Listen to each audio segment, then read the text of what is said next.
Oi, gente! Eu sou a Malu, do primeiro ano do ensino médio, e hoje nós vamos dar início a um novo projeto da escola, o Censo Podcast.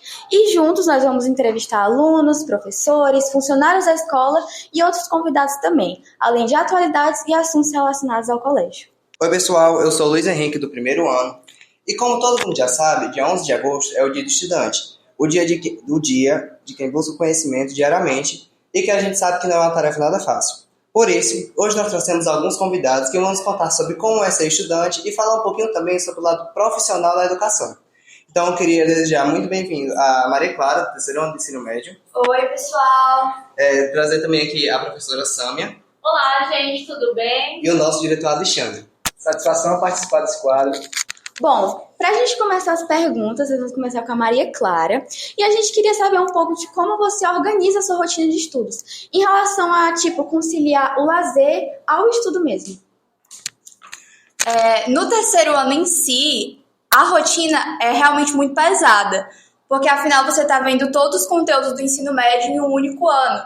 E a cada dia é uma quantidade exorbitante de questões e de aulas e de conteúdos que você precisa, de fato, aprender e exercitar aquilo. Por exemplo, quem está se preparando para o Enem não precisa só saber os conteúdos, também precisa conhecer a prova. E isso exige muitas horas de concentração, de foco. É uma tarefa muito maçante. Ainda mais quando nós temos tantas outras coisas mais interessantes que podem ser feitas nesse período. Afinal, você é um jovem, tá com 16, 17 anos, você poderia aproveitar a sua vida, você poderia sair, você poderia estar com seus amigos, passar mais tempo com as suas famílias, mas tem que fazer algumas renúncias caso você queira alcançar um resultado bom, um resultado satisfatório. Então, para mim, a parte mais difícil é de conciliar a rotina, tendo aulas todas as manhãs e alguns dias à tarde durante a semana, e usando esse tempo livre para estudar, que inclusive eu prefiro estudar na escola, vir para a biblioteca e estudar, porque é como se o seu cérebro associasse que aquele é um lugar de aprendizado e você perde o foco com menos facilidade. Então, montar essa rotina precisa levar em consideração que a gente também precisa de momentos de descanso.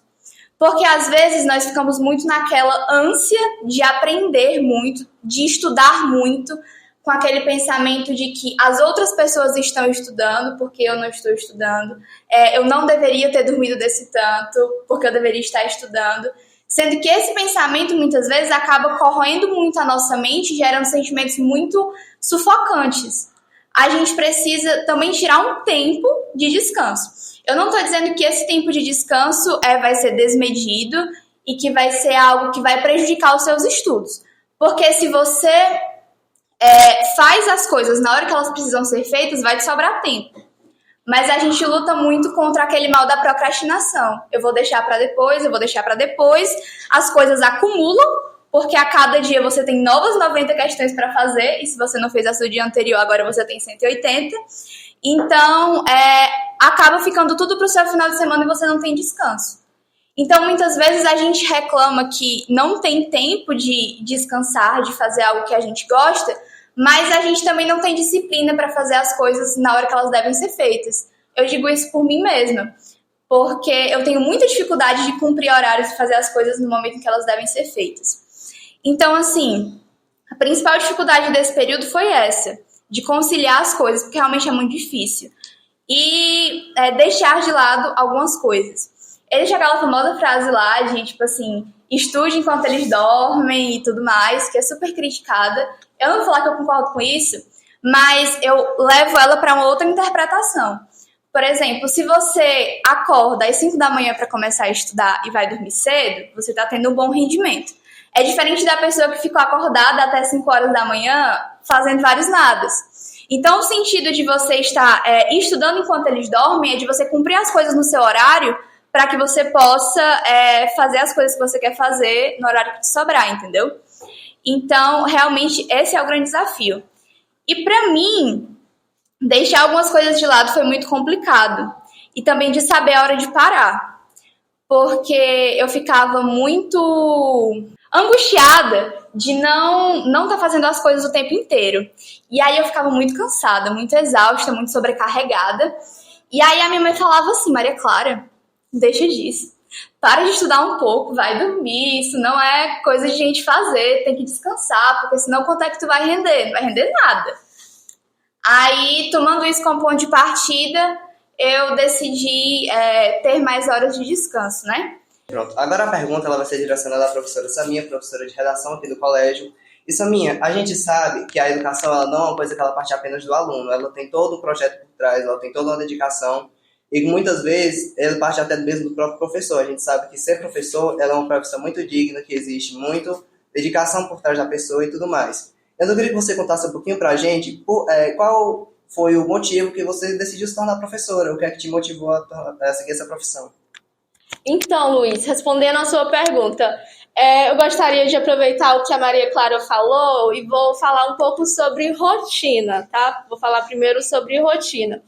Para que os alunos eles possam chegar aqui e possam encontrar atividades, eles possam encontrar conteúdos que sejam bem apresentados, dinâmicas, coisas que sejam interessantes para o estudo deles, nós, professores, precisamos também ter uma rotina, seguir uma rotina. Então, é muito importante que nós saibamos nos planejar e que nós possamos dar exemplo para que os alunos eles se sintam inspirados, eles se sintam de alguma maneira... eles vejam que o professor ele é uma referência, porque o professor ele está ali.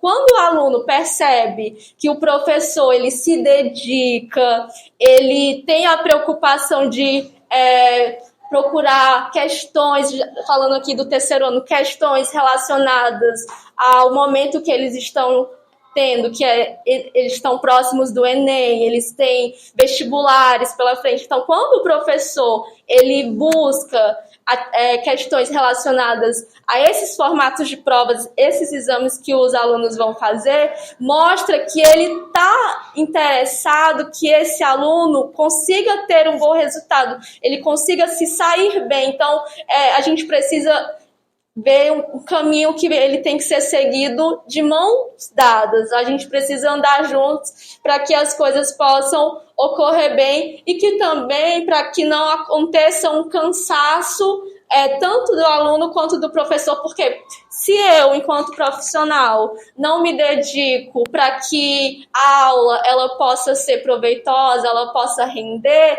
isso vai fazer com que o aluno ele precise estudar ainda mais quando ele estiver em casa ou quando ele vier à escola somente para estudar na biblioteca ou em algum ambiente do tipo. Então, a gente precisa pensar que o professor ele também precisa seguir uma rotina que seja regrada, e dessa forma ele vai contribuir enormemente para o crescimento do estudante. Já que a gente está falando do dia do estudante, então a gente tem que pensar, nós profissionais temos que pensar sempre na figura do estudante como alguém que nós queremos ver lá no alto e que a gente precisa encontrar mecanismos de colocá-lo no mais alto andar, certo? Continuando, agora falando sobre a profissão. Por que eu escolhi ser professora? Eu acho que, se eu penso na minha infância, foi de lá que surgiu esse desejo de estar em sala de aula. Eu brincava com uma prima de dar aulas, a gente dava aulas, a gente tinha até um nome da nossa escola, que era a Escola Novo Saber. Era uma coisa despretensiosa, porque a gente estava ali brincando. O que era eu não imaginava que o que era brincadeira depois se tornaria aquilo que eu faria de forma concreta e para valer mesmo. Deixaria de ser somente algo que eu fazia com a minha prima e em casa. Então, é muito legal observar esse momento de quando eu era criança e perceber que foi algo que foi me acompanhando com o tempo. Eu já tinha o gosto ajudar de alguma maneira na aprendizagem das pessoas. Eu gostava de explicar, tirar dúvidas. Eu sempre fui uma pessoa muito curiosa, então eu sempre fui movida pela curiosidade, e essa curiosidade me fazia pesquisar muito sobre as coisas. Então, eu conheço muitos assuntos, não só da minha área, que é linguagens, mas de outras áreas, porque eu sempre tive comigo essa curiosidade.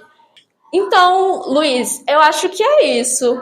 Sobre a pergunta que você fez, é o que eu tenho a dizer. Bom, e agora nós queríamos direcionar a pergunta ao diretor Alexandre e nós queríamos saber se existe algum motivo específico para ter levado o senhor à vontade de criar um instituto de ensino, uma escola, e também como é a experiência de administrar ela, levando em conta a grande diferença da faixa etária entre os alunos. Satisfação participar desse quadro do Colégio Senso, né? Parabenizar a Malu, Luiz, né, pela apresentação, cumprimentar aqui a Maria Clara, a professora Saminha, que estão com a gente aqui nesse primeiro projeto de podcast do Colégio Senso. Quanto à questão, né, de colocar a escola, tudo começou quando eu comecei a fazer a faculdade, né, na área de licenciatura.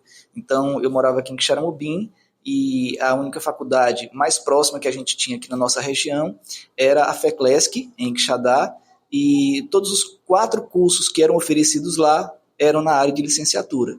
Então, quem fizesse faculdade lá tinha que ser professor. E não era bem o que eu queria quando criança, mas me descobri como professor quando comecei a fazer a graduação lá. Na sequência, eu comecei a trabalhar numa escola aqui em Quixeramobim, uma escola particular, Colégio Jonas Gonzaga, e eu me apaixonei cada vez mais pela educação, e foi a partir daí que começou o sonho de, quem sabe, colocar uma escola. Eu sempre tive vontade de colocar algum empreendimento para mim. Quando adolescente, eu pensava em colocar alguma empresa para mim. Então, a ideia, né, de colocar a escola veio porque a gente já estava no ramo da educação como professor, e a partir daí veio esse pensamento. Então, a gente teve todo um processo, né, de construção do prédio, desenvolvimento da marca, todo um processo para a gente poder colocar a escola. Nessa caminhada toda, a gente teve, naturalmente, a ajuda de muitas pessoas. Minha família, meus pais foram fundamentais. Tiveram colegas também que me ajudaram bastante, a minha irmã Silvia também, minha esposa, enfim. Toda a minha família tem me ajudado bastante no desenvolvimento desse projeto do Colégio Senso. Então, assim, e aí todas essas ajudas foram fundamentais. Principalmente a adesão dos alunos, né, à escola e a grande equipe que nós fomos construindo ao longo do tempo. Então, hoje o Colégio Senso oferta, como você disse, uma variedade muito grande, né, de opções, porque a gente recebe alunos de 1 ano de idade até 16, 17 anos, e a gente também desenvolveu uma parceria com a Unopar, oferecendo cursos de graduação no formato EAD e também no formato presencial, com a vinda do curso de Direito para Quixeramobim. Então, não é fácil administrar uma escola. Uma escola é uma empresa como tantas outras, ela precisa ter uma base sólida financeira, ela precisa ter um bom plano de gestão, ela precisa ter bons gestores, ela precisa ter bons professores, mas assim, é um tipo de empresa muito interessante porque ele tem um viés muito humanístico. Então, gerir uma escola tem que ser gerido por pessoas que tenham essa sensibilidade e ter esse desejo de contribuir para a melhoria da qualidade das outras pessoas. Então, essa sensibilidade é fundamental para todas as pessoas que trabalham na escola. E essa tarefa é muito difícil, e não é tão difícil assim para mim, porque eu tenho pessoas muito especiais do meu lado que me ajudam bastante. Então, na gestão da escola, eu tenho a Silvia, que é a diretora pedagógica, eu tenho a minha esposa, a Sâmia, que é a diretora administrativa, eu tenho o professor Carlos Eduardo, que é coordenador pedagógico, e tantas outras pessoas em diversas outras funções que fazem esse dia a dia mais suave.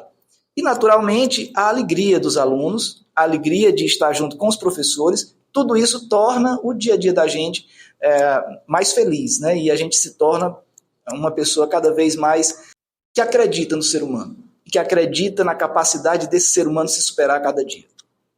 Gente, a conversa está muito boa, só que infelizmente a gente está chegando ao fim do nosso primeiro Senso Podcast. E eu queria saber da Maria Clara, O que é que você achou dessa nossa primeira edição? Eu achei incrível, muito obrigada pelo convite. Eu espero ter contribuído de alguma forma para o programa de vocês. Espero que dê muito certo, vai ser muito legal esse projeto. E agora, vamos dar a palavra para a Saminha. E aí, Saminha, o que você achou desse primeiro episódio? O que você tem a dizer? E como foi essa experiência aqui conosco? Eu quero dizer, primeiro, que foi uma honra estar aqui com vocês. Quero desejar todo o sucesso do mundo para o Senso Podcast. Espero que ele possa prosperar e que venham muito mais edições.